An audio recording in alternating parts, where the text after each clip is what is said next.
여러분들 안녕하세요.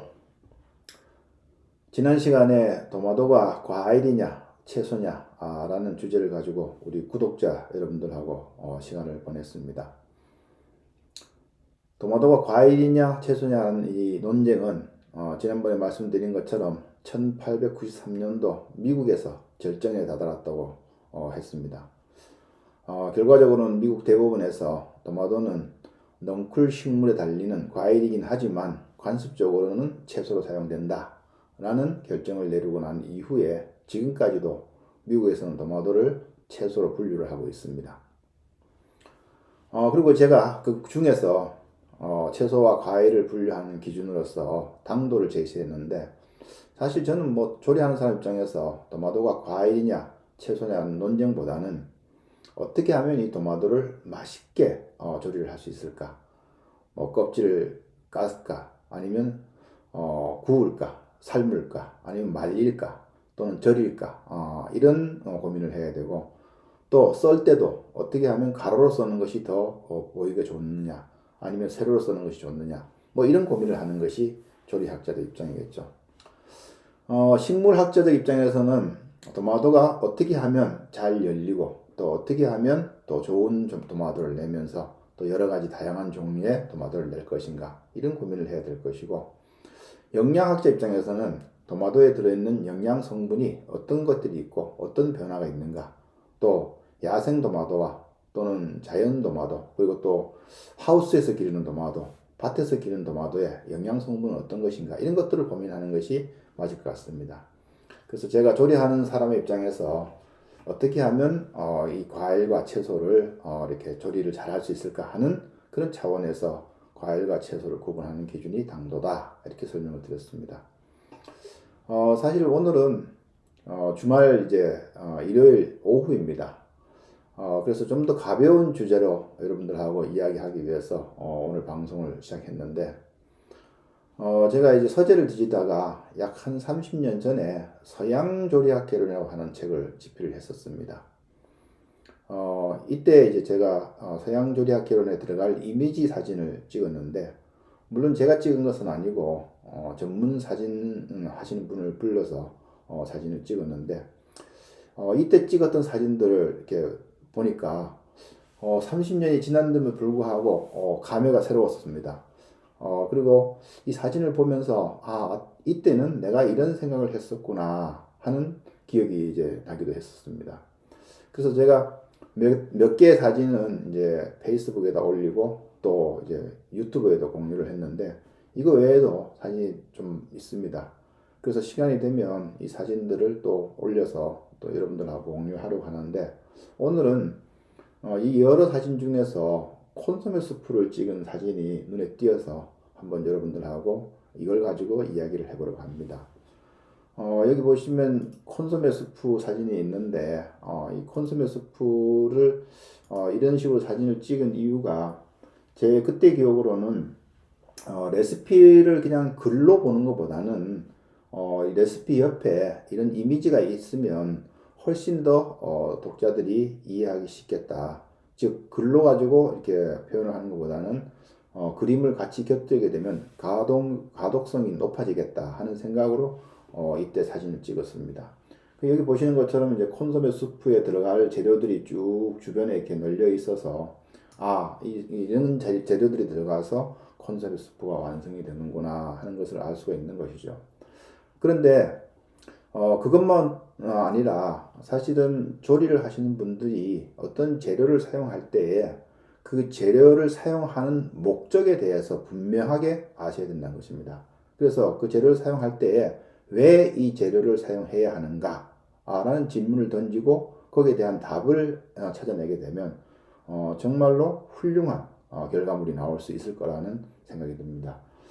그래서 이 콘소메 수프를 샘플로 해서 한번 설명을 드려보게 되면, 콘소메 수프는 사실은 맑은 수프입니다. 이 맑은 수프라고 하는 것은 고용물이 보이지 않으면서 실질적으로 맑은 그 국물 안에 모든 맛이 다 스며들어 있어야 됩니다.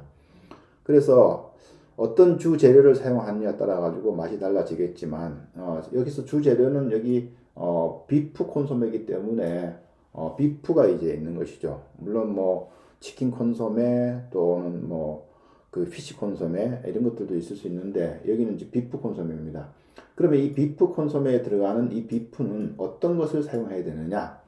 사실 이 콘소메 스프는 국물로 이제 그 맑은 국물로 그 맛을 내야 되기 때문에 이 국물 안에는 향도 들어 있어야 되지만 단백질도 충분히 들어 있어야 됩니다. 그래서 이 콘소메 스프에 들어가는 이 쇠고기를 사용할 때는 부분을 잘 선택해야 되는데 특히 결합 조직이 많은 부분을 선택해야 됩니다. 그 이유는 뭐냐면 이 콘소메 스프는 국물이기 때문에 물속에 녹는 단백질이 들어있는 부위가 바로 결합 조직이 많은 부위입니다. 즉 결합 조직은 콜라겐하고 엘라스틴으로 이루어져 있습니다. 그래서 이 콜라겐은 물과 함께 가열하게 되면 물에 녹아서 젤라틴으로 변하게 됩니다. 그래서 눈에 보이지는 않지만 이 국물 속에는 단백질이 많이 녹아 있는 것이죠.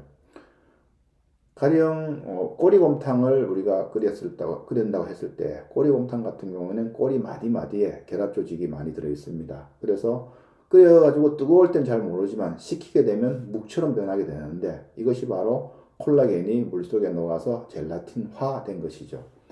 그래서 여러분들이 다시 한번 말씀드리지만 이 콘소메 수프에 들어가는 쇠고기는 결합 조직이 많은 부위를 선택해야 된다. 그리고 두 번째는 풍미를 더하기 위해서 여기에 사용되는 재료가 바로 미륵부화입니다. 이 미륵부화인데 미륵부화는 기본적으로 당근 25%, 샐러리 25%, 양파 50%를 사용합니다. 그리고 나서 여기에다가 각종 향과 맛을 더하기 위해서 이렇게 향신료를 넣죠. 뭐 대표적으로 사용되는 것이 양파 퓨레하고 후추하고 월계수잎, 크로브 그리고 이런 것들을 넣는데 사실은 냄새를 제거하기 위한 목적도 있습니다. 잡내를 제거하기 위해서. 그런데 여기에도 조금 더 여러분들이 이번 잘 눈여겨봐야 될 것이 바로 계란 흰자입니다. 콘소메 수프를 끓일 때에 가장 중요한 것이 정제하는 작용인데 즉 스프를 맑고 투명하게 만들어내야 되는 것이죠. 그래서 우리가 아무리 고운 채로 걸러내도 아주 미세한 불순물들은 그대로 남아있기 때문에 이 미세한 불순물을 걸러내는 데는 바로 계란 흰자를 많이 사용합니다. 여러분들 와인을 투명하게 만들 때도 계란 흰자를 사용하는 거 알고 계신지 모르겠습니다.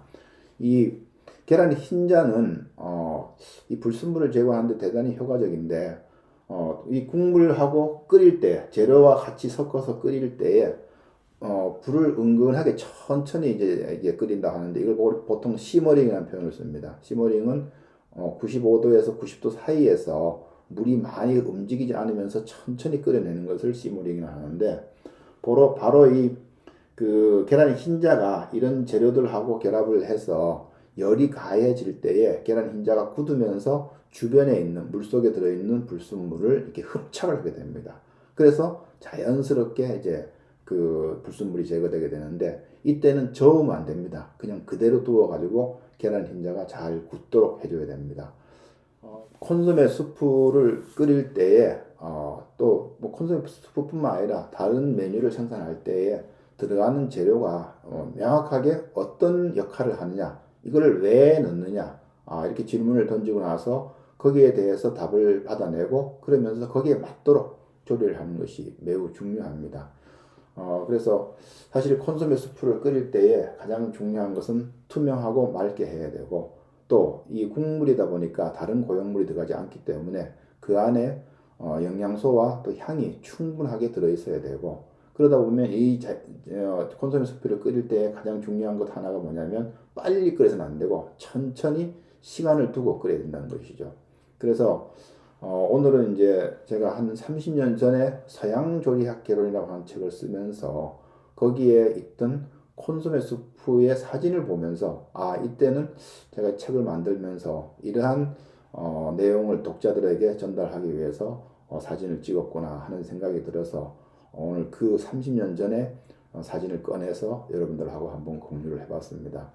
여러분들 남은 주말 잘 보내시기 바랍니다.